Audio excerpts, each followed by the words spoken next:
with Sovereign Harmony here live on YouTube instead of Instagram.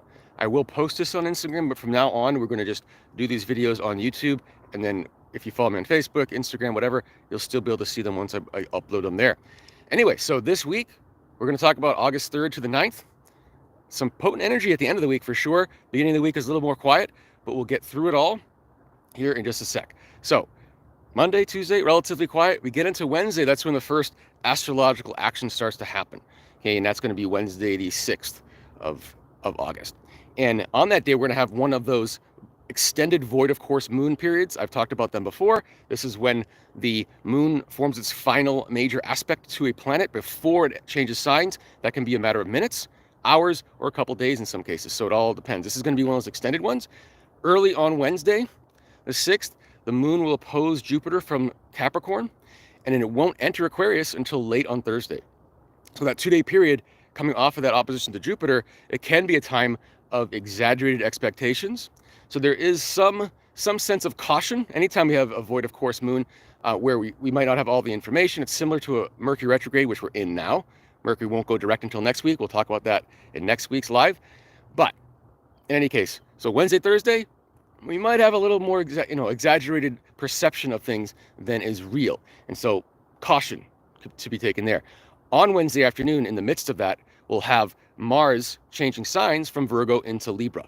And when it enters Libra, this is when it's going to start taking a lot of action, forming aspects of the outer planets that we'll talk about right now. Okay, so with Mars in Libra, it will oppose that Saturn-Neptune conjunction in Aries, in early Aries, that we've talked about a lot here. And that's what my webinar is all about. You can find that here on YouTube as well.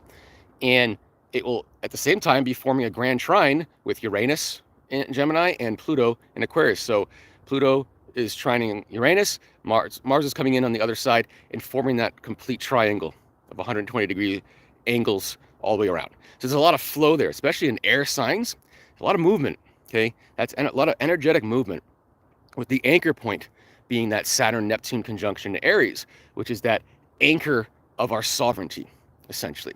So as we move through the weekend, Friday, Saturday, Sunday, that's when this will be most active, and it'll be active in the midst of a full moon in Aquarius, another air sign. Again, lots of movement going on, okay?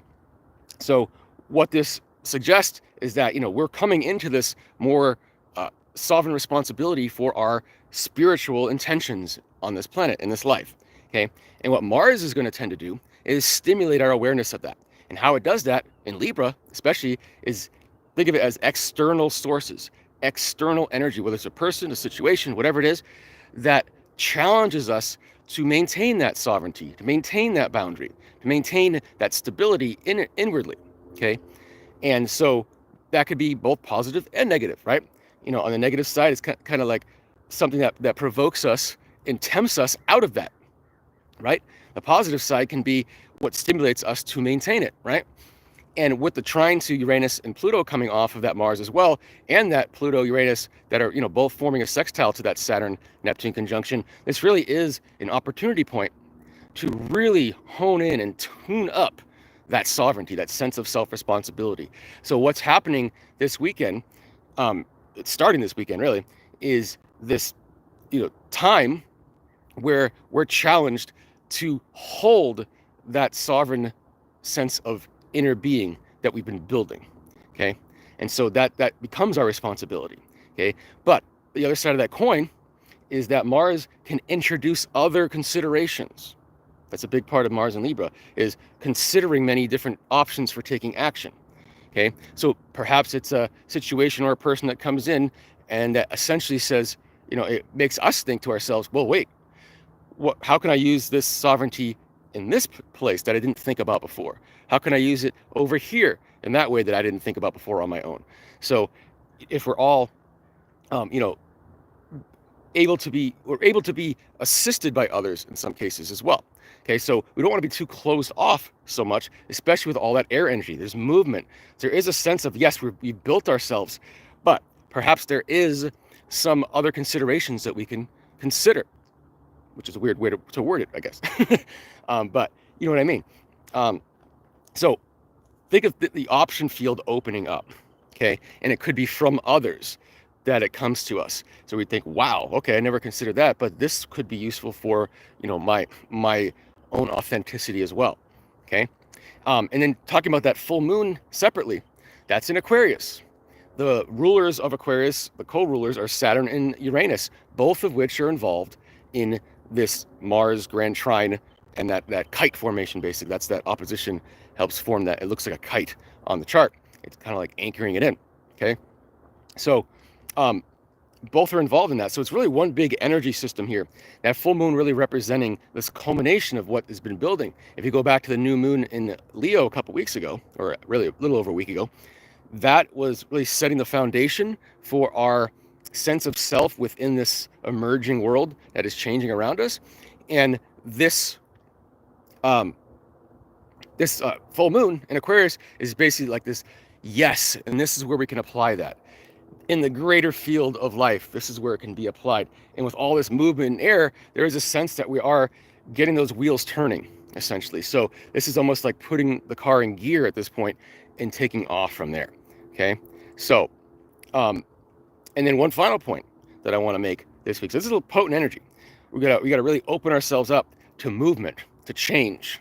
Okay, so don't get too stubborn in this energy. Okay, on the back end of that full moon in Aquarius, which happens early Saturday morning, for the entirety of Saturday, for the most part, will be in another extended void, of course. So that opposition to the moon, the full moon itself, is the final aspect the moon makes in Aquarius before the moon enters Pisces late on Saturday. So we kind of have two lingering void of course phases this week, Wednesday into Thursday, and then Saturday for the most part. That one on Wednesday into Thursday, again, that has to do with over-exaggeration potentials that we want to kind of hang back a little bit with. On Saturday, it's that full moon in Aquarius. So now there's a sense of like maybe being lost in the outer landscape, and there's a chance to kind of lose ourselves, especially with Mars and Libra, again, challenging that sovereignty.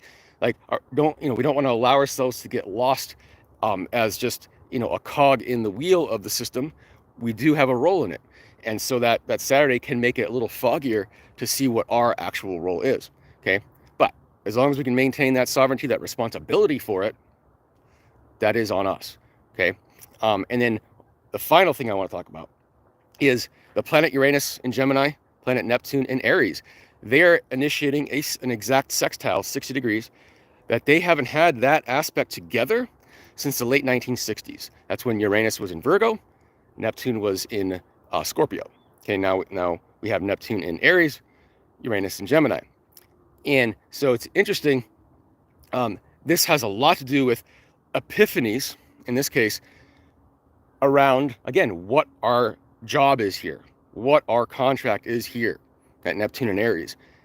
Epiphanies that we never thought about. And it could be this stimulation from the outer circumstances, that Mars and Libra, that really pokes the bear and awakens us to that. So anyway, pretty intense, especially when we get to the end of the week. If you have any questions, please put them below. Any comments. If you're interested in taking advantage of my summer special, you could follow me on Facebook. I post the special in the comments of every post I do there. Otherwise, enjoy your weekend and this potent week coming up, and we'll see you next time.